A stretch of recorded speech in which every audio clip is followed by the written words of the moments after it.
सतपाल जैन जी ने सारे विषय रखे हैं। The sum and substance is very simple. Under article 58 and 59 of the Constitution of India, a person who wants to contest to the office of president cannot hold the office of prophet. There is an exemption in case of MPs and MLAs, but in case of president under Article 58 and 59, there is no exemption at all.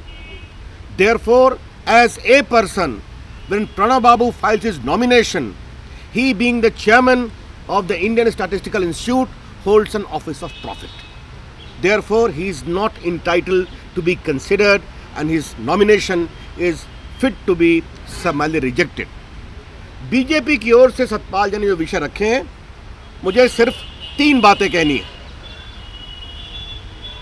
ये विषय भारत के सर्वोच्च संवैधानिक पद के संबंध में। हम चुनाव आयोग से अपील करेंगे कि इंडियन स्टैटिस्टिकल इंस्टीट्यूट के सारे रिकॉर्ड को जब्त किया जाए। The BJP very respectfully will appeal to the Election Commission of India that the matter concerns the exalted highest constitutional office of the President of India. Therefore, all the records in this connection of Indian Statistical Institute should be seized forthwith. Satpal Jain ji ने आज दिशा में वहां पर returning officer के सामने appeal भी की थी। दूसरा विषय है, कांग्रेस पार्टी का इतिहास ऐसे मामलों में बहुत ही असंतोषजनक और दुर्भाग्यपूर्ण रहा है। जब 2008 में लोकसभा में बहुमत का विषय आया था, तो आपने देखा होगा बहुमत के लिए क्या क्या कार्रवाई की गई।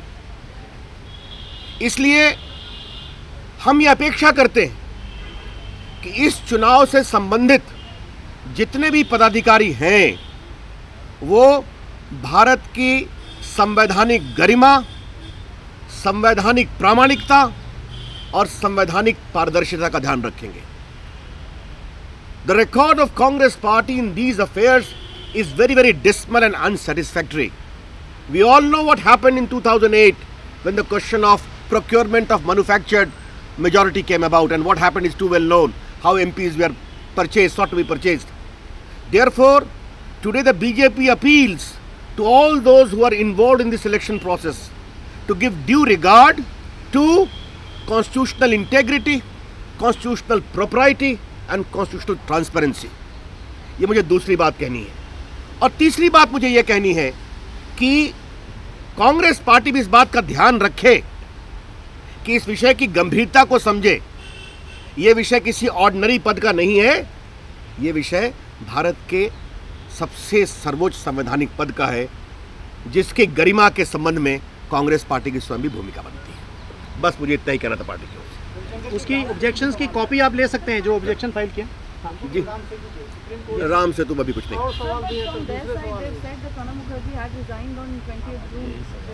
As far as our information is concerned, this is factually not correct.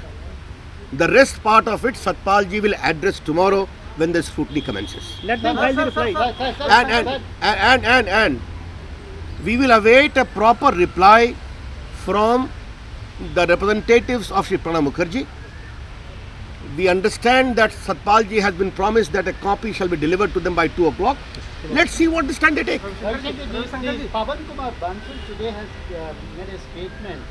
The objection which was raised by the Satpal, the Sangma's agent, is not legally valid. What do you think?